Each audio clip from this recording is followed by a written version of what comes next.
Hai guys, jumpa lagi dengan kami Arsa Librasi.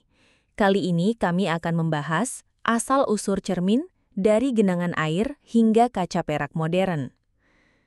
Jauh sebelum kita bisa mengambil swafoto atau memeriksa penampilan dengan mudah, manusia harus mengandalkan cara-cara yang jauh lebih sederhana untuk melihat bayangan diri mereka.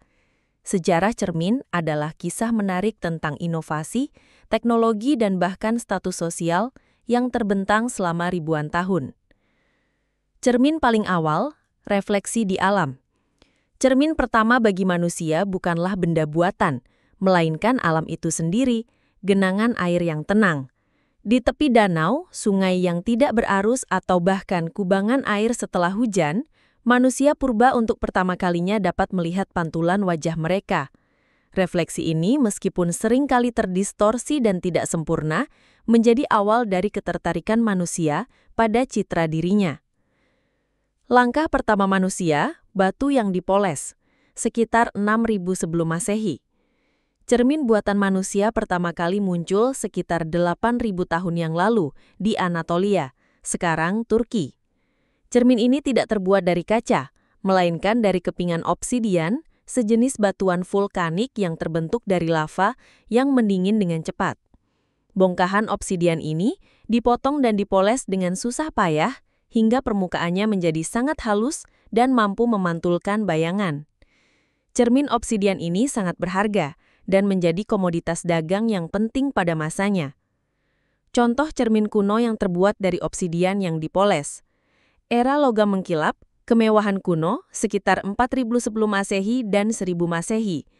Seiring dengan berkembangnya peradaban di Mesopotamia, Irak modern, dan Mesir, teknologi pembuatan cermin pun maju.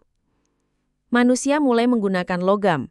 Bahan, cermin pada era ini biasanya terbuat dari perunggu atau tembaga yang dipoles hingga sangat mengkilap.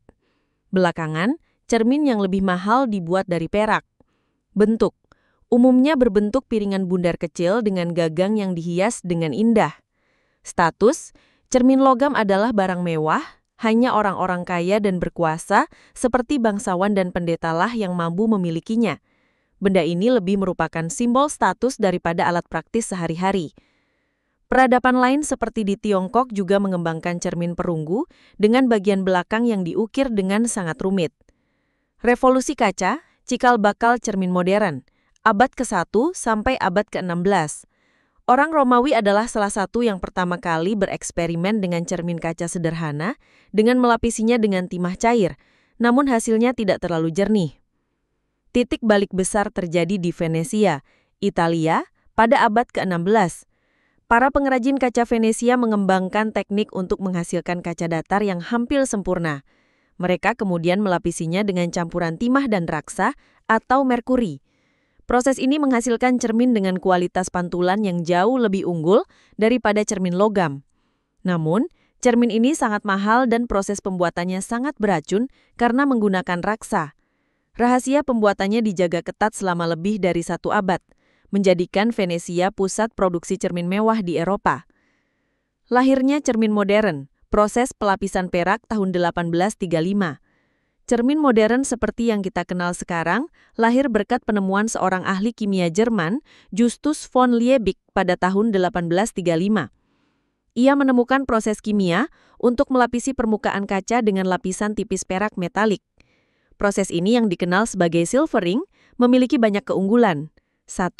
Lebih aman, tidak lagi menggunakan raksa yang sangat beracun. 2. Lebih murah, prosesnya lebih efisien dan tidak semahal metode Venesia. 3. Kualitas lebih baik, menghasilkan pantulan yang lebih terang dan jernih. 4. Produksi massal, memungkinkan cermin diproduksi secara massal untuk pertama kalinya. Penemuan inilah yang membuat cermin menjadi barang yang terjangkau dan umum ditemukan di setiap rumah di seluruh dunia. Perjalanan cermin adalah cerminan dari inovasi manusia itu sendiri. Dari sekedar melihat bayangan di genangan air, manusia belajar memoles batu, mengilapkan logam hingga akhirnya menemukan cara melapisi kaca dengan perak. Setiap langkah dalam evolusi cermin tidak hanya mengubah cara kita melihat diri sendiri, tetapi juga mempengaruhi ASI, budaya, dan ilmu pengetahuan. Semoga bermanfaat. Terima kasih.